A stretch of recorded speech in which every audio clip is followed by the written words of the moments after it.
Laymen's evangelical fellowship స్థాపకులు దానియేల్ గారు 1959వ సంవత్సరం డిసెంబర్ 3వ తేదీన చేసిన ప్రసంగము.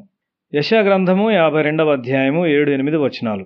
సువార్త ప్రకటించుచు, సమాధానము చాటించుచు, సువర్తమానం ప్రకటించుచు, రక్షణ సమాచారం ప్రచురించు వాని పాదములు, నీ దేవుడు ఏలుచున్నాడని సియోనుతో చెప్పుచున్న వాని పాదములు పర్వతముల మీద ఎంతో సుందరములై ఉన్నవి.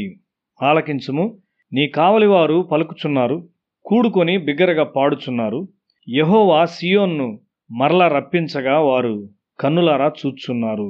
నా దేవుడు పరిపాలించున్నాడు, ఆయన ఒక బలమైన విజయుడు అని మనము చెప్పగలమా? వాటర్లూ యుద్ధంలో బ్రిటిష్ వారు గొప్ప ప్రమాదకర పరిస్థితిలో ఉన్నారు. గెలిచిన తరువాత ఇంగ్లండ్నకు వార్త తీసుకొని రాబడింది. బ్రిటిష్ దీవుల్లోని ప్రతి స్థలమునకు ఈ వార్తను సాధ్యమైనంత త్వరగా చేరవేయుటకు వారు ప్రయత్నించారు. గుర్రపు వాహనముల ద్వారా ఈ వార్త తీసుకొని పోబడింది. ఆ దినాల్లో అది వారి తపాలా వాహనము. ఆ వాహనములు ఒక స్థలము నుండి మరి ఒక స్థలమునకు విజయాన్ని ప్రకటిస్తూ వెళ్ళాయి. అవి చాలా వేగంగా వెళ్ళునవి.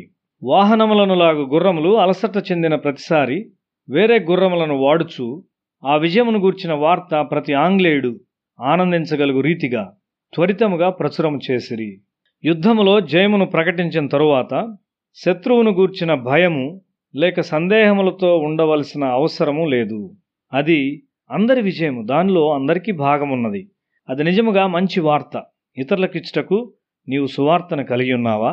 నీవు విశ్వసించి ఆరాధించే నీ ప్రభు అయిన దేవుడు నిజముగా పరిపాలించున్నాడు. నీ రాజు పరిపాలించునని నీవు ఎరిగి ఉన్నావా? ఆయన శత్రువును జయించాడు. ఆయన నీ ప్రార్థనలన్నిటికీ జవాబునివ్వగలడు. ఆయన రాజు. నీ విచారములు ఏమై ఉన్నను విజయం నీదే. ఆ విధమైన శుభవార్తను తెచ్చువారి పాదములు నిజంగా సుందరమైనవి. మిషనరీలు ఈ శుభవార్తను ఇండియాకు తెచ్చారు. వారు ధన్యులైన సందేశకులు.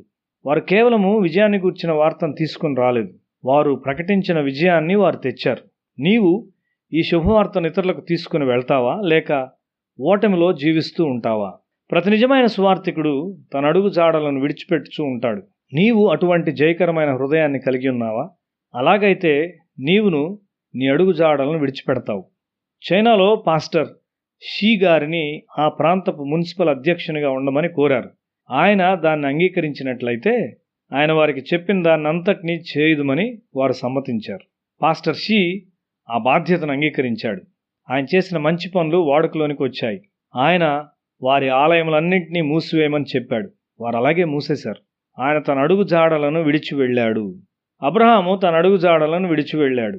ఆయన పిల్లలు వాటిలో నడిచారు. శారా తన అడుగు జాడలను విడిచి వెళ్ళింది. రూతు తన అడుగు జాడలను విడిచి వెళ్ళింది. ఆమె మునిమనుమడైన దావీదు వాటిని వెంబడించాడు. సువార్త అడుగు జాడలు బలమైనవి. అవి బండల మీద కూడా వాటి ముద్రలను వేయగలిగినంత శక్తి గలవి. యేసు తన పాద గుర్తులను మనుషులకు నిరంతరం ఉండునట్లు వెనుక విడిచి వెళ్ళాడు. నీవు సిలువను మోయిచూ వెంబడించినట్లయితే నీవు కూడా నీ అడుగు జాడలను వెనుక విడిచి వెళ్తావు.